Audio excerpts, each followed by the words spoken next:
Hello guys, সবার কি অবস্থা? আশা করি সবাই ভালো আছেন। আজকে আমরা দেখব সি প্রোগ্রামিং ল্যাঙ্গুয়েজ ইউজ করে কিভাবে একটা সিম্পল ক্যালকুলেটর বানানো যায় আর কি। রেডি করে সি ল্যাঙ্গুয়েজ ইউজ করে, ঠিক আছে। সি ল্যাঙ্গুয়েজ ইউজ করে অনেকভাবে বানানো যায় ইফ এলস দিয়েও বানানো যায়। ইফ এলস আবার সুইচ কেস দিয়েও বানানো যায়। আমরা আজকে দেখব সুইচ কেস দিয়ে কিভাবে বানানো যায়, ঠিক আছে। ওকে, আপনাদের থেকে আগে থেকে আপনাদের জানা দরকার সি ল্যাঙ্গুয়েজ সম্পর্কে অল্প কিছু বিষয় জানা দরকার। ওইগুলো জানা থাকলে আজকের ভিডিওতে হয়তো আপনি ভালো করে বুঝতে পারবেন, ঠিক আছে। আমি কেন আপনাদেরকে ল্যাঙ্গুয়েজ শেখাবো না, আমি জাস্ট সি ল্যাঙ্গুয়েজ ইউজ করে একটা ক্যালকুলেটর, সিম্পল একটা ক্যালকুলেটর মেক করা শেখাবো, ঠিক আছে। দেখাবো আর কি কোডিং করে। চলেন শুরু করি। সর্বপ্রথম মনে করেন আমরা দুইটা ভ্যালু নিব, দুইটা ভ্যালু, একটা 10 আর একটা হচ্ছে 5। দুইটা ভ্যালু নিব, এই দুইটা ভ্যালুর মধ্যে আমরা সাম করলে যদি প্লাস করি তাহলে আমরা পাবো 15, যদি বিয়োগ করি মাইনাস করি তাহলে আমরা পাবো 5, যদি দুটোটার মধ্যে গুণ করি প্রোডাক্ট করি তাহলে আমরা পাবো 50, আর যদি দুটোটার মধ্যে ডিভিশন করি তাহলে আমরা পাবো 2। এরকম একটা সিম্পল ক্যালকুলেটর আমরা কি করব, মেক করব। ওকে, তার জন্য আমরা প্রথমে দুইটা ভ্যালু যেহেতু বহন করতে হবে, নিতে হবে 10 এবং 5, তার জন্য আচ্ছা আমি আগে সিএস সিনট্যাক্সটা লিখে নিই।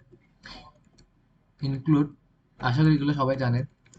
ইনক্লুড stdio ডট এইচ, এভাবে কোড করবেন যেন আপনার প্রোগ্রাম অন্য আরেকজন দেখে যেন সহজে বুঝতে পারে, ওইভাবে কোডটা রাইট করবেন, ঠিক আছে, লেখার চেষ্টা করবেন। যেহেতু প্রথমে আমরা কি বলছি, আমরা দুইটা ভ্যালু কি করব, ইউজার থেকে নেব। একটা 10 আরেকটা কি মনে করেন আর কি, একটা 10 আরেকটা কি 5, তাই দুইটা ভ্যালু যেহেতু নেব তাই দুইটা ভ্যালু স্টোর করার জন্য আমাদেরকে দুইটা ভেরিয়েবল লাগবে। একটা হচ্ছে ইন্টিজার এ, আরেকটার নাম দিলাম বি, ঠিক আছে। একটু ওয়েট।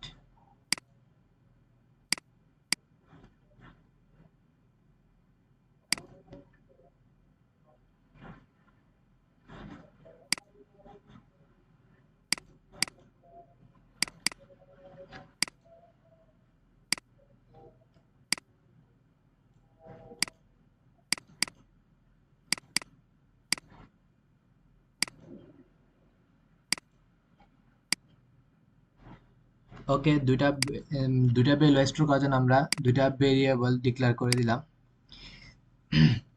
এখন আমরা প্রিন্ট ট্যাবের মধ্যে ইউজারকে বলবো, জাস্ট শো করাবো এন্টার টু ভ্যালু, মানে দুইটা ভ্যালু দেওয়ার জন্য বলবো। এখন ইউজার যে দুইটা ভ্যালু দিব ওই দুইটা ভ্যালু আমাদের থেকে এ এবং আমরা যখন এই লাইনটা লিখছি ইন্টিজার এ এবং বি, তাই এই লাইনটা লেখার ফলে কম্পিউটারের মেমোরির মধ্যে, মেমোরি স্পেসের মধ্যে দুইটা ব্লক কি হয়ে গেছে, এ এবং বি এর জন্য নির্দিষ্ট হয়ে গেছে। মনে করেন এটা এ এর ব্লক এবং এটা কি করেন বি এর ব্লক। এর ব্লক আরেকটা, এটা হচ্ছে বি এর ব্লক। কম্পিউটার মেমোরির মধ্যে এরকম মেমোরির এরকম বিভিন্ন ব্লকে ভাগ থাকে। এই এইভাবে আমরা যখন এই ইন্টিজার এ এবং বি যখন ডিক্লেয়ার করলাম, তখন তার ফলে কম্পিউটারের মেমোরির মধ্যে দুইটা ব্লক কি হয়ে গেছে, এ এবং বি এর জন্য কি হয়ে গেছে, নির্দিষ্ট হয়ে গেছে আর কি, ঠিক আছে। মনে করেন এটা এ এর ব্লক, এটা বি এর ব্লক। এখন ইউজার থেকে আমরা স্ক্যানএফ এর মাধ্যমে এই দুইটা ভ্যালু কি করব, রিসিভ করব। এটা পার্সেন্ট ডি, যেহেতু ইন্টিজার তাই পার্সেন্ট ডি, আর এম% অফ এ, এম% অফ বি। এম% দিয়ে আমরা জাস্ট দেখা যাচ্ছি, এম% বলতে অ্যাড্রেস, অ্যাড্রেস অফ এ। এম% এ অর্থ হচ্ছে অ্যাড্রেস, অ্যাড্রেস অফ এ মানে এর অ্যাড্রেস, মানে মেমোরির মধ্যে এ কোন জায়গায় আছে ওই জায়গায় গিয়ে এই ভ্যালুটা, ইউজার যে ভ্যালুটা দিবে ওইটা রাখো। মানে যদি ইউজার 10 দেয় তাহলে এটা মেমোরির মধ্যে এ ব্লকে গিয়ে 10 রাখবে, আর বি এর জন্য যদি 5 দেয় তো বি ব্লকে গিয়ে 5 রাখবে। ওকে, আমি জাস্ট যদিও বা আপনাদের ল্যাঙ্গুয়েজ শেখাচ্ছি না, তারপরে এগুলো একটু একটু বলে দিচ্ছি আর কি। ওকে, তবে এখন একটা ক্যারেক্টার এক্স নিই, প্রিন্ট ক্যারেক্টার এক্স নিছি, এন্টার। ইউজারকে বলবো আপনি কি করতে যাচ্ছেন, প্লাস করতে চাইলে প্লাস দেন, অথবা অর মাইনাস করতে চাইলে মাইনাস দেন, অর যদি ডিভিশন করতে চান ডিভাইড করতে চান ডিভাইড দেন, অর প্রোডাক্ট যদি করতে চান তাহলে গুণ দেন। ওকে, তাহলে এখন ওই ইউজার যেটা দেবো ওইটা স্ক্যানএফ এর মাধ্যমে আমরা কি করব, রিসিভ করব ক্যারেক্টার এক্স এর মধ্যে। পার্সেন্ট সি, যেহেতু ক্যারেক্টার সেই জন্য পার্সেন্ট সি এম% অফ এক্স। ওকে, এখন সুইচ কেস, সুইচ কেসের মাধ্যমে এখন ক্যালকুলেটরটা মেক করব কিভাবে দেখেন। এখানে যদি এন্টার করি, এটা হচ্ছে সুইচ কেসের একটা কি ডিফল্ট একটা সিনট্যাক্স আর কি, ঠিক আছে? আমরা র ভাবে লেখার চেষ্টা করি। লিখবেন switch, W I sorry S W I T C S, switch. এখানের মধ্যে ইউজার থেকে যে ক্যারেক্টারটা নিয়েছেন এটা এখানের মধ্যে আপনি কি করবেন, রাখবেন। এক্সট্রা সুইচ কেসের মধ্যে রাখলাম।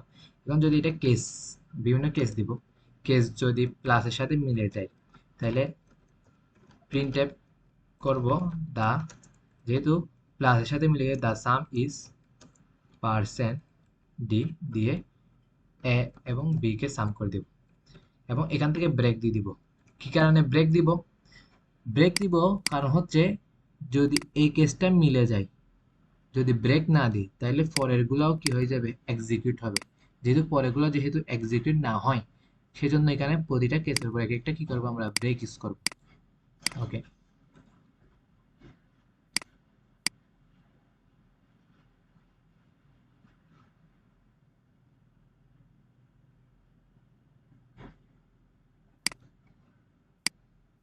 এখন তারপর লিখবো কেস মাইনাস, যদি মাইনাসের সাথে মিলে যায় তাহলে প্রিন্ট করব দা, আমরা জাস্ট সিম্পল ভাবে লিখি মাইনাস ইস বোঝার জন্য আর কি, অ্যাবস্ট্রাকশন লাগে যদিও বা, এ মাইনাস বি, এখানে ব্রেক ইউজ করে দেব। আমি যেভাবে লিখছি ওইভাবে লেখার চেষ্টা করবেন, কারণ এভাবে লিখলে আপনার কোডটা রিডেবল হবে, পড়তে সুবিধা হবে। তাহলে আমি চাইলে এখানে কেস একটা এখানে আরেকটা এখানে, এভাবে লিখলে আপনি কোডটা সহজে দেখে বুঝতে পারবেন না, ঠিক আছে? ডিভিশন যদি ভাগ করতে চাই তো ক্লোন দেবেন একটা, প্রিন্ট ট্যাব লিখবেন the division is percent D A divide B, এখানে দেখেন একটা কমা দিনে সেমিকোলন দিবেন মাস্ট, ব্রেক, তারপর হচ্ছে কেস যদি প্রোডাক্টের সাথে মিলে যায় তো print the product is percent D A star of B,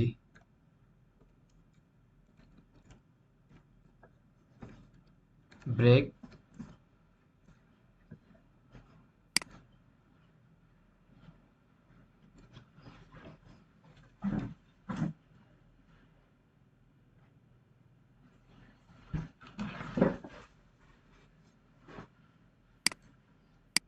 এখন দেখেন, এখন যদি ইউজার মনে করেন আপনি ক্যালকুলেটরটা মেক করছেন প্লাস মাইনাস ডিভিশন আর প্রোডাক্টের জন্য, যদি ইউজার এই ক্যারেক্টারগুলো যদি না দিয়ে যদি অন্য একটা ক্যারেক্টার দিয়ে দেয়, মনে করেন যেমন একটা হ্যাশ দিয়ে দিল, তাহলে হ্যাশ দিয়ে তো এখানে আমার কোনো কাজ নেই।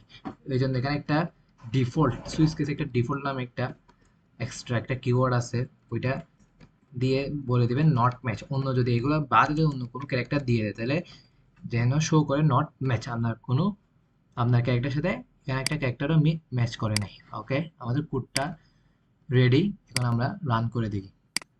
সেভ দিবেন অবশ্যই, রান করার আগে সেভ দিবেন, কন্ট্রোল এস। ওকে, এবার কোডটা রান করি। দেখেন এখানে আপনাকে বলছে এন্টার টু ভ্যালু, দুইটা ভ্যালু দিতে বলতেছে। ওকে, আমরা মনে করেন দুইটা ভ্যালু দিলাম, একটা 10 আর একটা কি 5, এন্টার দিলাম। দেখেন আমাকে এখানে কোডটা অলরেডি রান হয়ে গেছে। দেখেন এখানে আমাকে enter plus or minus or division or product দেওয়ার সুযোগ দেয় নাই, বলতেছে নট ম্যাচ। আমি এখনো কিছু ক্যারেক্টার দিই নাই, বলতেছে নট ম্যাচ। কি কারণে এটা হয়েছে ওইটা একটু বুঝেন, এটা বুঝতে পারলে আপনাদের অনেক বিষয় ক্লিয়ার হয়ে যাবে। দেখেন এখানে আমরা প্রথমে দুইটা ভ্যালু নিলাম 10 এবং 5, এগুলো ঠিকঠাক মতো নিছে, কিন্তু এক্স দিয়ে যখন আমরা ক্যারেক্টার নিতে চাচ্ছি প্লাস মাইনাস এগুলোর মধ্যে একটা, তখন ওইটা আমাকে নেওয়ার সুযোগ দেয় নাই। কোডটা কি করছে, রান করে গিয়ে এখানে নট ম্যাচটা কি করে দিছে, শো করে দিছে, ঠিক আছে? এটা হওয়ার কারণ হচ্ছে আমরা যখন 10 এবং 5 দিয়ে যখন এন্টার ক্লিক করছি, এন্টারও একটা স্পেশাল ক্যারেক্টার, ওইটা মনে রাখবেন। এন্টারও যদি একটা ক্যারেক্টার, ওই এন্টারটাকে এক্সে কি করছে, নিয়ে ফেলছে। যেহেতু এই এন্টারটাকে এক্সে নিতে না পারে, ওই জন্য আপনি কি করবেন জানেন, এই জন্য করবেন এখানে উপর একটা কিওয়ার্ড ইউজ করবেন, গেট চার। ওকে, গেট চার, এই গেট চারটা ওই এন্টারটাকে ইগনোর করে দিবে, অথবা এন্টারটাকে সে গেট চারে নিয়ে নিবে, ফলে এক্স আর নেওয়ার সুযোগ পাবে না। পরবর্তীতে আপনাকে অন্য একটা ক্যারেক্টার নেওয়ার সুযোগ দিবে। এখন গেট চার ইউজ করছি, স্ক্যানএফ এর আগে ইউজ করতে হবে মাস্ট, ঠিক আছে? এখন রান দিয়ে কোডটা রান দিই।